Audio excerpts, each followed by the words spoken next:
Hello everyone and welcome back to my channel.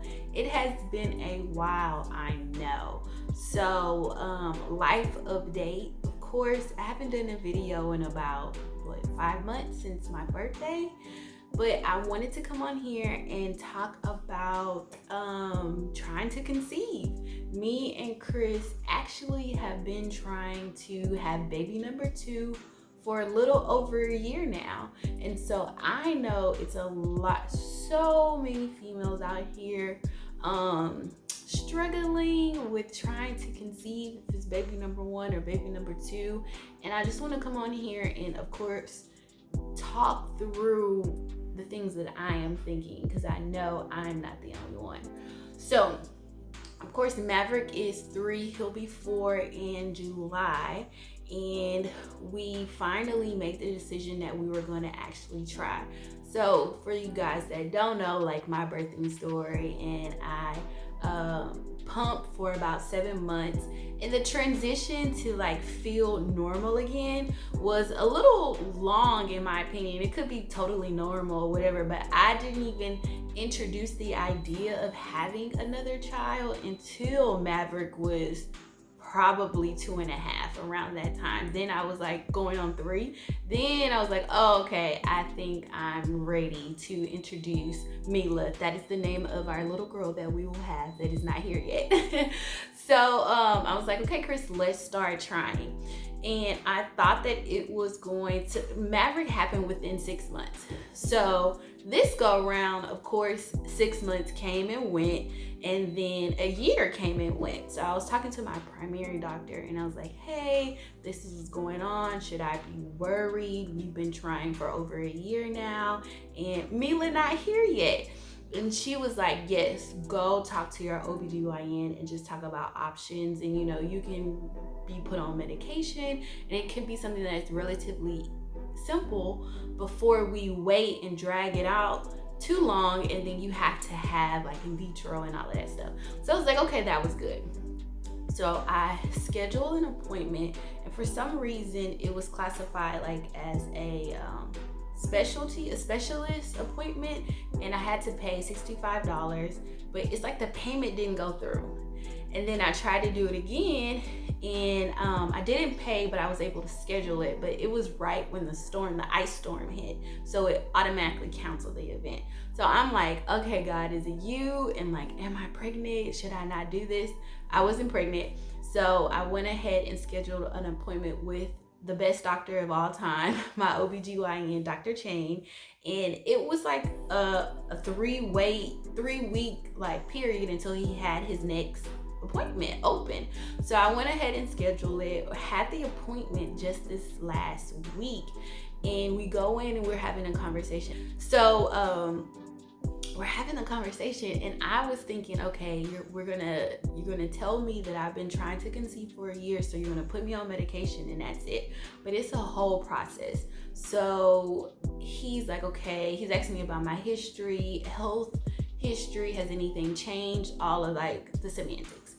And then he goes in to say, okay, so we're gonna test your blood first. You're gonna draw some blood to test your ovaries and see if they're necessarily normal or not normal. Not normal doesn't mean you got bad eggs or anything. It just means that, and it doesn't necessarily mean that you won't get pregnant, but we just need to know where you're at. It's like, okay, I understand that.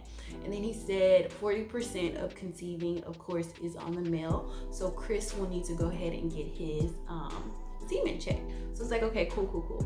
And then he said that we need to actually track when we are specifically ovulating. So yes, I have the app. Yes, it's like 13 to 17 days from the day you start your period, but he's like, this is so we know exactly what day you're ovulating, and with those 24 hours, that's the best time to conceive. I was like, okay, that's cool, I can do that. He's like, you go get that from CVS Walgreens.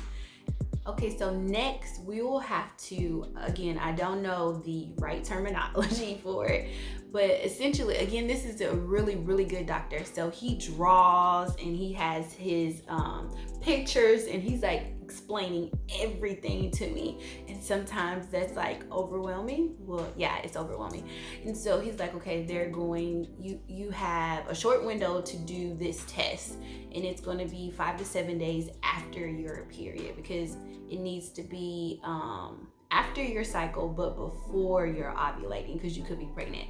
And so they have this dye, and it lines the lining of your uterus to make sure everything's fine, and then it pushes through your fallopian tubes. And he's like, it is some discomfort, and then of course I hear pain. I was like, oh, that's a lot of pain. And then after all of that comes back, then he'll be able to put me on some type of medication. And so with the medication, we would be on there for about 4 months, and then there's a higher chance of you having a twin. It's not likely, but he's like, I do like to tell my patients that it's a higher chance of you having twins. And after the 4 months is over and there's no baby Mila, then we can go to an fertility doctor specialist, I'm sorry. And so all of that, and he was like, okay, let's go downstairs so you can draw your blood. And it was just like, wait, what? So here's like my thought process. So all of that, I thought it was going to be something simple, like just prescribe me something and I take a pill, but it's not that easy. And then of course, you guys all know that I am a really real my faith in my relationship with God is so important. So I've been having these conversations with God, and I'm like, okay, God, if this is not what I'm supposed to do, is this not meant for me? Make it clear as day. Let me know, because I do not want to go against your will. I'd rather have baby Mila in your timing, and you bless the pregnancy and all of that, than me trying to like force it to happen. But then on the same time, like, I still believe in science, and I do know like you can have help. You can pray in the supernatural, and you can do whatever you need to do in the natural. So like it goes hand in hand for me.